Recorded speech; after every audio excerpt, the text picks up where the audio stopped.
бир дагы энеге каалабайт элем. Ушундай сыноону бул чоң сыноо экен.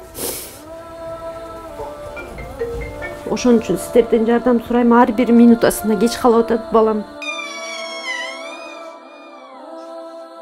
Assalamu alaikum. Биздин фонд дагы болсо өз ишин улантууда. Азыркы маалда биз Борбор калаадагы номер 3-балдар ооруканасына келип отурабыз. Улмаринибиз 7 айлык, тагыраагы 30 апта болуп тургандыктан ден соолугу жакшы болбой алган. Азыркы маалда инибиздин тамак ашына, ден соолугуна, массажына бир канча акчалар керек болуп жатат. Ай күнүнө жетпей тургандыктан инибиздин колу буту иштебей жатат. Апасынын кайрылуусу боюнча Умардын тамак ашына, дары-дармегине, массажына акча керектелип жатат. Эжебиздин эч кандай жардам бере турган адамы жок болгондуктан бизге кайрылуу таштаган.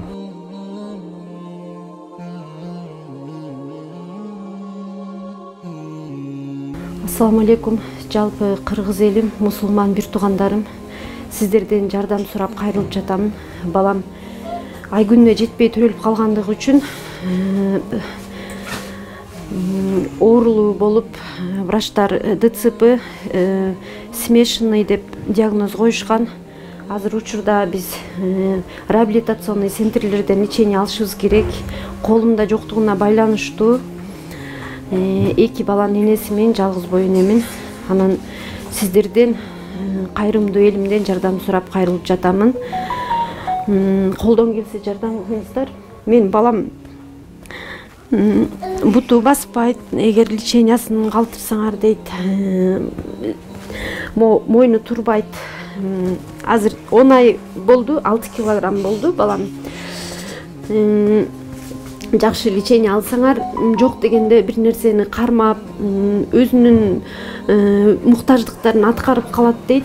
Ошон үчүн сиздерден жардам сурайм. Ар бир минутасына кеч калып атат балам.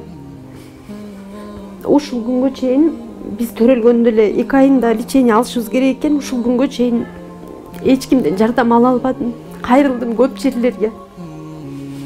Анан ушул жардам фондун инстаграмдан таап калып, сурансам, кайрылсам, ушу сиздерге тартып элдерге кайрылып жатышат. Аллах ыраазычылыгы үчүн жардам кылыңыздар. Баламдын акыбары чынында оор, эпилепсиясы бар. Ар бир уктап турган сайын судороги бар, 15-10 минутадан кармайт.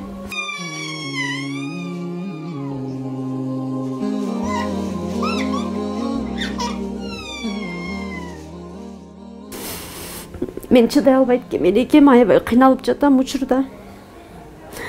Балам бутуна туруп кетсин дейм. Бир дагы энеге каалабайт элем. Ушундай сыноону бул чоң сыноо экен.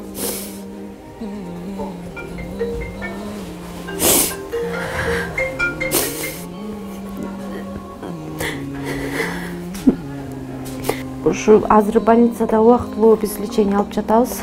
Анан больницадан чыккандан кийин бара турган жерим жок. Эч ким жардам бере албайт.